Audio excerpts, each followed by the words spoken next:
Do y'all remember coming home after a long day, watching 106 in Park? Those days are long gone. If it wasn't for Tony, oh. What's up, guys? Welcome back to my channel. Thank you for tuning in. I'm coming back with another video, and I've been thinking about this for some years. A few years ago, I made a video about MTV, you know, music television, and the decline of that channel, and how every other time I turn to it is ridiculousness, a reality TV show or something that was just like, y'all know this is called music television, right? And it's just like, Now BET and 106 in Park were two staples in like black entertainment, you know, black entertainment television.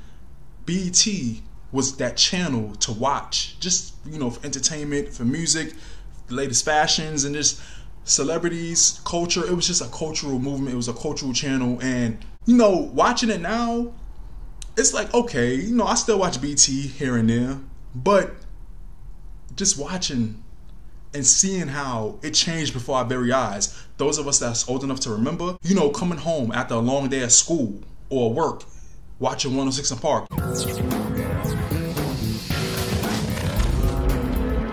MTV had TRL. That's what some would consider like the mainstream, like, but we had our own, you know, black people, black culture. In black culture, 106 in Park was our TRL. And, you know, there were many artists that could bridge the gap between both. And that's, you know, R&B, pop, hip hop.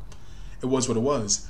But just thinking about it and seeing how the music industry has changed, and, you know, you don't need 106 in Park to promote your music videos. And I'm gonna talk about that too, about how, remember when music videos used to be the top promotion?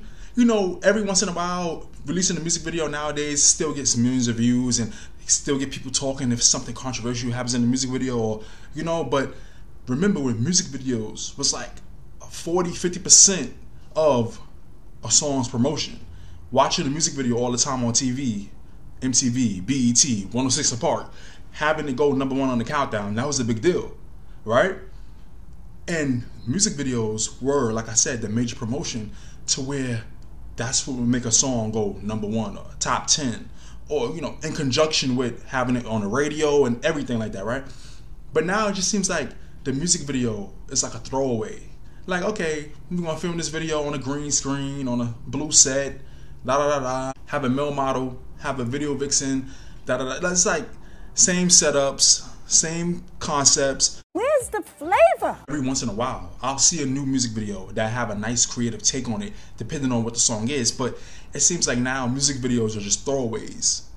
And back in the day, with the 106 in Park era, the BET era, at its peak, you know, the early 2000s, that's when it was like exciting just to see certain music videos, or just to see a premiere. Remember the premieres and the behind the scenes, and just remember like certain moments with BET.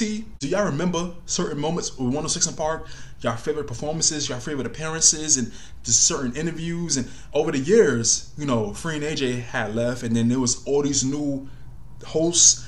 And that's another thing I felt like contributed to the decline of 106 in Park. Of course, as the new generations came, they got younger hosts, because Free and AJ, they had a maturity to them where they could relate to like the young teens and the young adults, and even the older adults, because they just had that thing with them. As the years went on, you know, they had Bow Wow, Angela Simmons, and all these other new hosts. And I remember they had a thing where they was, oh, the next 106 in Park host, finding 4 random people that could be like VJs.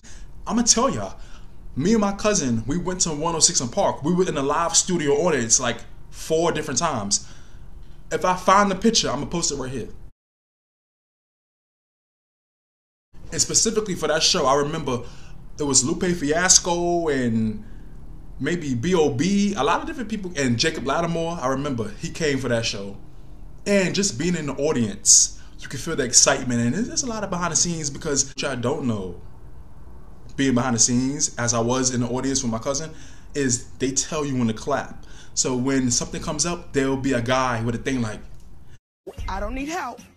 as the music video is playing on the 3 different screens, you'll see a countdown when it's almost done, and they'll tell you, all right, clap, clap. Or between commercial breaks, they'll just do little things, like they'll have the DJ playing music, or they'll have like the audience members come into the middle of the floor and do like a dance competition. And what y'all don't know is with the sets. The set is really small. Like, you see the size of like my living room. It's like, you know, it's not this small, right? But it's like maybe twice as big as this. You see it on TV, it look like it's so much space, but it's like when you step on the set, you be like, whoa. But on TV, it elongates everything. It makes everything look huge. But the set is really small. And when I went there, it was about maybe 10 years ago. Roxy, you remember, that's another thing, Terrence J and Roxy, they were great too, but then they had some drama. They had their thing where it was a big feud with them, and I remember one of my biggest memories is when I found out that Michael Jackson passed.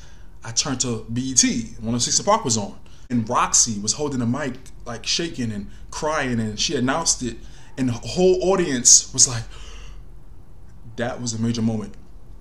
Then I remember even back then, when I was 6, 2 days before Aaliyah went to shoot Rock the Boat, I was watching 106 Park with my mother. And I remember she had on all white, she gave out the Escalade and the, you know what I'm saying, the $20,000. And just certain performances and certain memories of having that show. And just seeing, okay, is your favorite music video gonna make the countdown? Is it gonna make #1? Or, you know, is it gonna stay at #1? Like, that excitement, it's just gone. Like, a lot of different things. I feel like this whole TikTok generation, it changed all of that. Like, you don't need to watch 106 Park for that. Or even MTV, you don't need to watch TRL. Everything is like TikTok, YouTube. So it's like, what's the point? Or Twitter, Instagram. Whatever major thing happening in the music, you're gonna find out on social media. You don't need to look for the channels like BET or MTV anymore. You know, MTV was more like a general pop culture, but you know, BET 106 Park was like really like black pop culture. You know, it's two different things. They bridge in the middle, they can meet in the middle, but it's two separate things. And I feel like all of that is just gone. Why? And speaking to that decline of 106 Park, when I was in the audience, it was just a certain energy, because I remember one time I went, it was Roxy, she was hosting by herself. Another time I went, it was like when they had like 4 different hosts, and it was nothing wrong with them, like they had great energy, but you could tell the show was shifting. And the last time I went was when it was Bow Wow and Angela Simmons. And Bow Wow, he was, you know, he was great. Like, he had the great energy. During the commercial breaks, he would talk with the crowd, you know, all the girls that liked him. He would, like, you know, kind of flirt with them, whatever. But then I remember Angela Simmons, she had this kind of like attitude. She'd be on the thing, like on the camera, like, reading a little transcript. But then during commercial break, she would just walk around. You know, not to say that she had so many fans in the audience, but like Bow Wow was engaging with the audience, different things like that. Angela Simmons was just like, Are they ready? Then they said, all right, Angela, get ready. And she, da-da-da-da. I'm just like, and me watching it, I was on a little balcony. Me and my cousin was like, Not on my watch. it was just a shift where, you know, you could tell when certain shows are so great and they have like a great audience, they have great engagement, but then they start grasping at straws just to remain relevant. And that's when everything just shifts and everything just be like, and eventually 106 Park ended because there was a lot of behind the scenes drama. And like I said, there was a shift where music videos were huge. They still are, but not in the same manner where you have to turn to certain channels. You want to see a music video? What do? You go on YouTube. You know, the social media era really changed everything.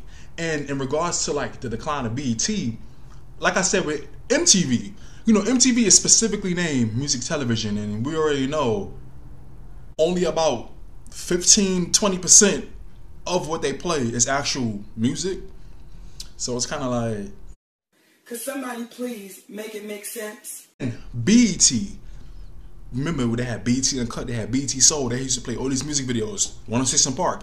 It was really a black culture channel with reruns every now and then. But now I feel like BET has lost its touch in a way, where every time I turn to the channel, Tyler Perry done took over the whole channel. You talking about class? Not a nerve. Black entertainment television, okay, but it's like, give other shows a chance. Give more music a chance. Like the whole entire BT channel is Tyler Perry and his 7 shows. Oh my God. They really depended on Tyler Perry to keep that channel afloat. That's all they show. Between Tyler Perry and then maybe Martin here and there, then maybe the occasional Black Hood movie here and there, like.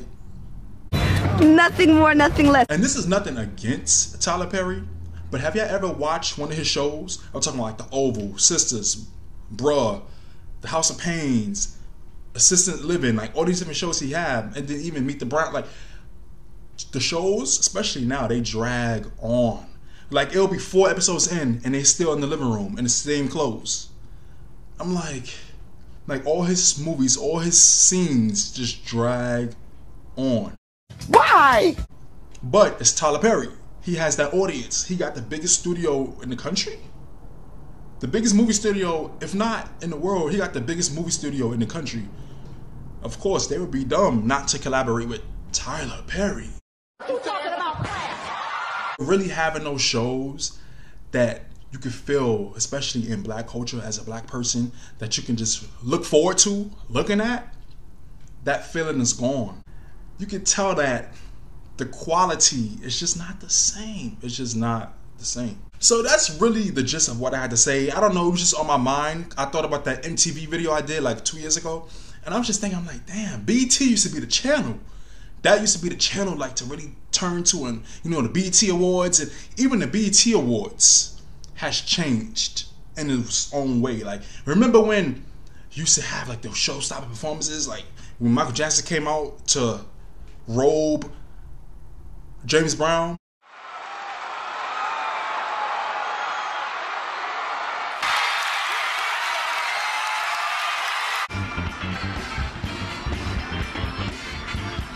You know, watching certain performances, like, you know, the hip-hop performances, and then, you know, Beyonce used to come there and perform.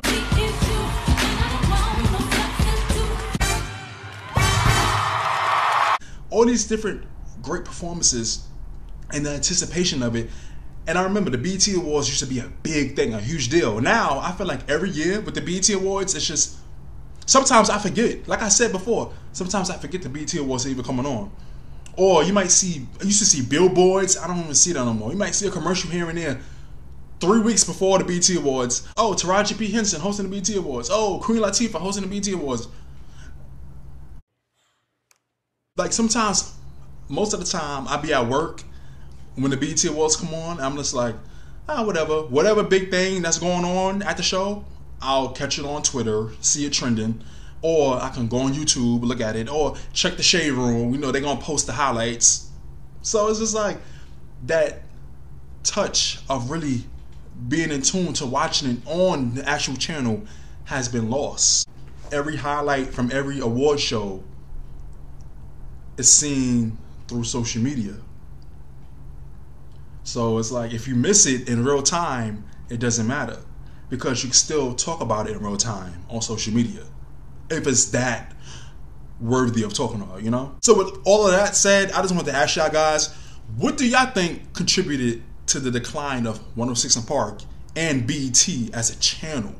You know, and what were y'all favorite 106 and Park moments? For y'all that's old enough to remember, and all the different memories, certain ones that stand out to me, right?